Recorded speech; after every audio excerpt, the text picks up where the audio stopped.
10 ఏళ్లలో తెలంగాణ ప్రజల జీవితాలను బీఆర్ఎస్ తాకట్టు పెట్టిందని మంత్రి ఉత్తమ్ కుమార్ రెడ్డి ఆగ్రహం వ్యక్తం చేశారు.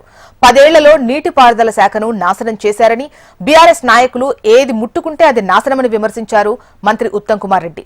తాము అధికారంలోకి వచ్చాక ఇరిగేషన్ శాఖను చక్కదిద్దామని, అధిక శాతం లోన్లు తీసుకొచ్చి అటు బీఆర్ఎస్ నాయకులు లాభం కోసం కాళేశ్వరం కట్టారు తప్ప తెలంగాణ ప్రజల కోసం కాదని విమర్శించారు ఉత్తమ్. వ్యక్తిగత లాభాపేక్షకో ఇరిగేషన్ ప్రాజెక్టులు కట్టింది తప్పితే తెలంగాణ రైతాంగానికి తెలంగాణ ప్రజల కోసం మేలు చేయడానికి మాత్రం ఇరిగేషన్ ప్రాజెక్టులు కట్టలేదు. ఫస్ట్ ఘోర తప్పిదం వాళ్ళ కక్కుర్తికి తుమ్మడి ఎట్టి దగ్గర కట్టాల్సిన ప్రాజెక్టు మేడిగట్టకి షిఫ్ట్ చేసి తెలంగాణకి శాశ్వతంగా నష్టం చేసింది, అన్యాయం చేసిండ్రు, ద్రోహం చేసిండ్రు.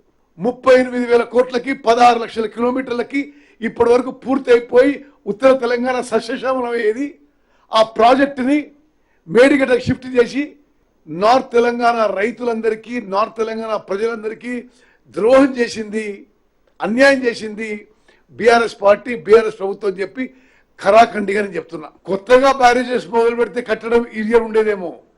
పాత బ్యారేజెస్ కి ఎక్కడేమైంది అది ఫాల్ట్ ఫైండ్ అవుట్ చేసి టెస్టింగ్ చేసి, ఎందుకంటే గతంలో ఎక్కడ కూడా ప్రపంచంలో ఒక బ్యారేజ్ ఒక డ్యామ్ కడితే ఇంత నిర్లక్ష్యం కట్టలే.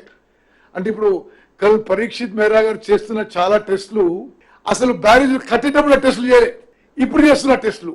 C basically the foundation of all 3 barrages ఈ సస్పెక్ట్, అనుమానాస్పదం అని చెప్పి రైటింగ్ లో ఎన్డీఎస్ఏ ఇవ్వడం జరిగింది. Which means to strengthen the foundation all 3 barrages కి ఒక ఎండ్ నుంచి ఇంకో ఎండ్ వరకు డయాఫ్రమ్ వాల్ కట్టాల్సిన పరిస్థితి ఏర్పడుతుందో ఏమో.